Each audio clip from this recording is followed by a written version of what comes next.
Salut, c'est Élise, c'est le moment de la pensée du jour.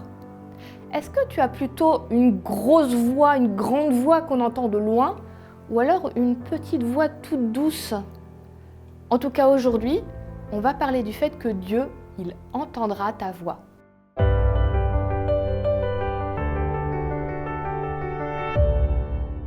La pensée du jour se trouve dans Marc 10, 46 à 49. Jésus et ses disciples arrivent à Jéricho.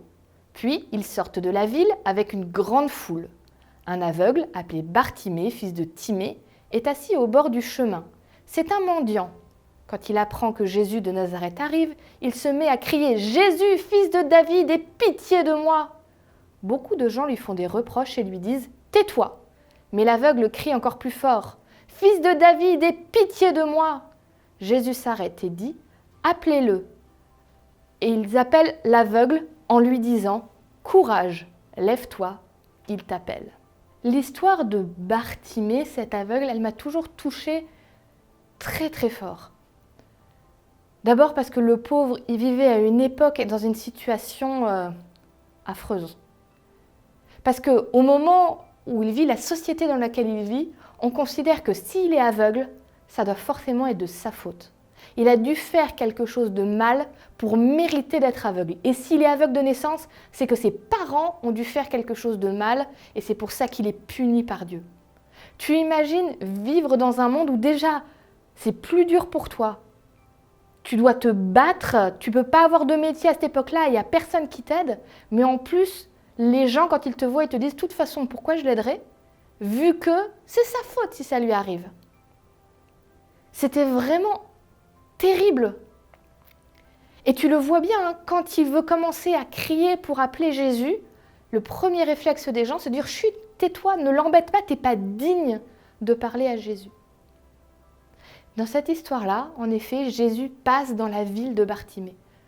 Et j'essaie juste d'imaginer, Jésus doit y avoir, déjà il y a ses disciples, ils sont 12, plus toute la foule autour de lui, des enfants qui doivent courir partout, les gens qui essaient de lui parler, de le toucher.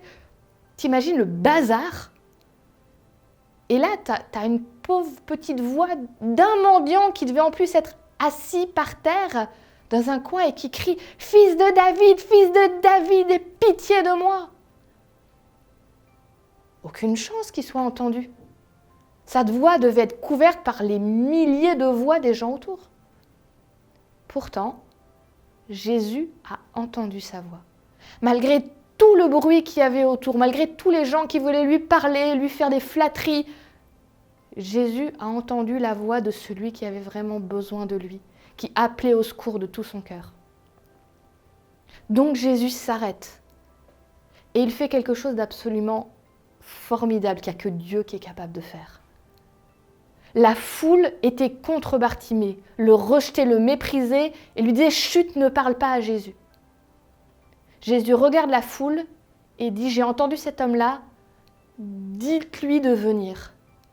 Et là, c'est le miracle de Dieu, cette foule qui était un ennemi devient un soutien. Ils vont voir Bartimée et lui font « Courage, lève-toi, il t'appelle ».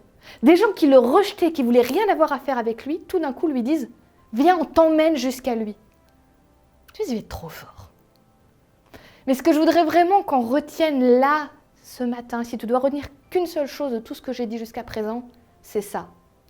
Si tu appelles Dieu de tout ton cœur parce que tu as besoin de lui, peu importe tout ce qui se passe autour, peu importe les gens autour, le bruit ambiant, Jésus entendra toujours ta voix parce qu'elle est importante pour lui. Alors aujourd'hui, si tu as besoin de dire quelque chose à Dieu, si tu as besoin de crier, si tu as besoin de l'appeler à l'aide, je t'invite tout simplement à fermer les yeux et à te rappeler que si tu lui parles, il entendra toujours ta voix.